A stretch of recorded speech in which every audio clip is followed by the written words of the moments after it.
You're watching the News Channel 15 Highlight Zone with Joe Whalen. Sports coverage you can count on with the Highlight Zone starts now.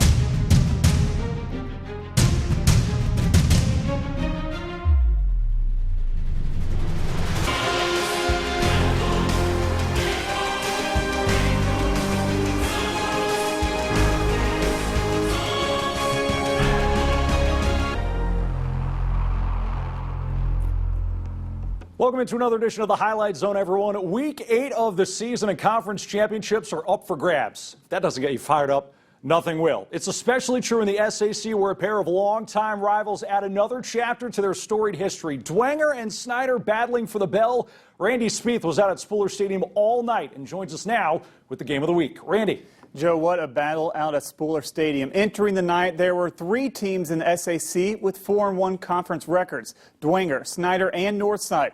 The Saints had the inside track to the conference crown, win tonight and next week, and they lift the hardware. Dwenger at Snyder. These two rivals make up your Highlight Zone game of the week. And it didn't take long to see this one take off. Play number 2 of the game. Bishop Dwenger QB Mike Fiacable.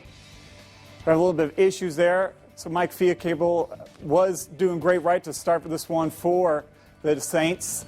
And connecting, there we go, that's the opening. That's Snyder taking the field out at Spooler Field.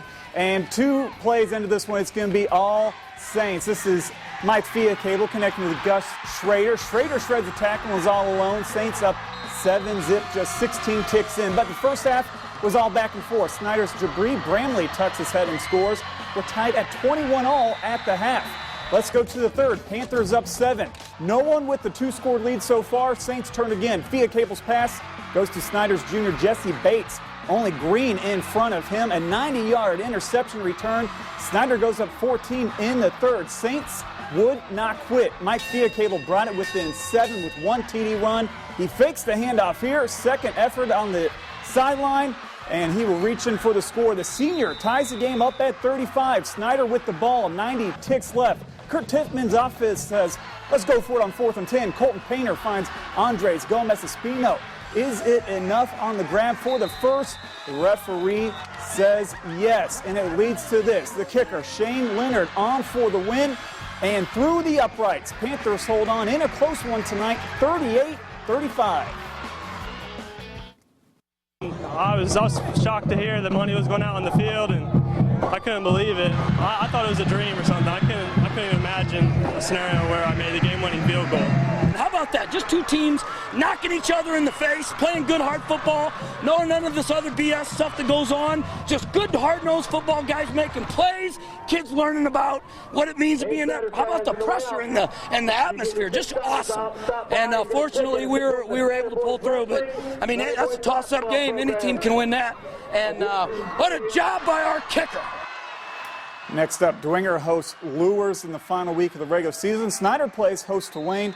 And Joe, what a game tonight. I think, just 2 more regular season games, or 2 more weeks left. Should be a fun, wrap up to the end of the season. Hey, Randy, nothing like some technical difficulties to keep us on our toes. Nothing like a Snyder win to keep the rest of the SAC on its toes, especially when you take into account the second part of this equation. Thank you, Randy. Southside visiting Northside. 91st meeting all time in the 4th longest rivalry in the state. First drive for the Redskins starts great, ends poorly. Dominique Williams picks Mike Levette in the end zone. That would halt the drive and get things going for the Archers, because on the very next play from scrimmage, the give to Shaitan Harris finds a little room, and he is gone. 78 yards to the barn, and in the barn, you find an early 7-zip lead for Southside. Drive number 2 for the Redskins, a little bit improved. Mike Levette decides to keep it himself.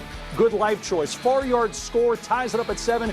That'd be it until the 4th when North adds a couple more. They win it 21-7. Wayne hosting Northrop, and the Generals trying to get to 6 wins for the first time since 2009. And yes, Bob Ross is in fact an IPFW fan. Early third quarter, Wayne leading at 14-zip. This will help matters even more when Derek Dahlman comes up with the interception, and the Generals back in business yet again. That drive would not end with a score. This one would. 9 minutes to go in the fourth quarter. Austin Yarbrough takes it in for 6. 21-0 at that point, and if some is good, more is better. Yarbrough again. It's a clean slate for the Generals defensively, and a big win at 28-0 was your final. Concordia stepping outside the conference and drawing a Lakeland offense, putting up over 33 points per game. But it's the Cadets that were high-flying this evening in the second quarter. David Morrison, Jake Minich, 8-yard score, 21-3 Concordia at that point. Lakeland driving late in the half. Tony Perugi welcomes William Kelly to the floor. Big sack would blow up that play. Out would go Kelly, in would come Dominic Christian. His first pass of the night.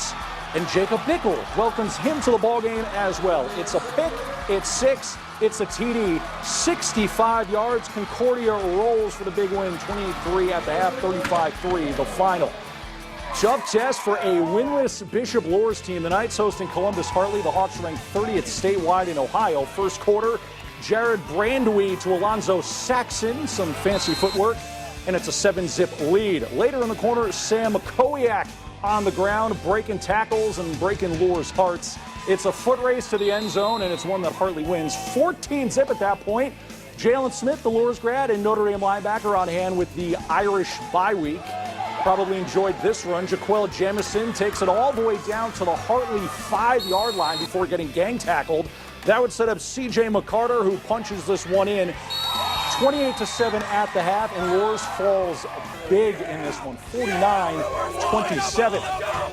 Let's jump to the NECC now. Championship implications as Fairfield visits unbeaten Cherubusco. A win would clinch the Eagles at least a share of the conference title. Busco down 28-6 in the third, but this will get things going. Logan Harris, the 57-yard pick six.